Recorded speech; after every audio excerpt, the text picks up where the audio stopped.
Di tengah pandemi COVID-19, perbankan berupaya memberikan kemudahan bagi pelaku usaha mikro kecil dan menengah UMKM untuk memperoleh kredit.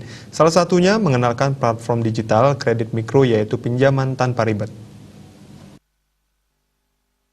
Dengan platform digital, pihak bank berharap dapat mendorong pertumbuhan sektor UMKM regional Bali dan Nusa Tenggara. Bank Mandiri Herinaldi mengatakan platform kredit berbasis digital merupakan inovasi bank dalam mendigitalisasi pengajuan kredit mikro produktif agar mampu menggairahkan bisnis segmen UMKM.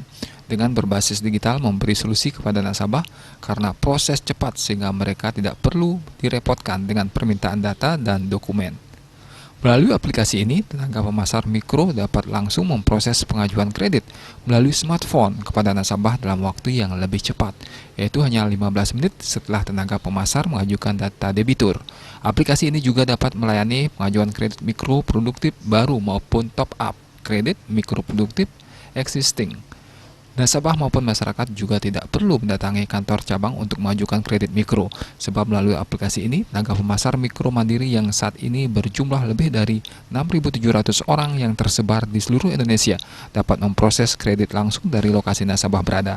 Layanan mikro digital platform ini juga menjadi salah satu inisiatif Bank BUMN ini dalam mendukung upaya pemerintah dalam percepatan pemulihan ekonomi nasional, khususnya melalui penyaluran kredit mikro produktif.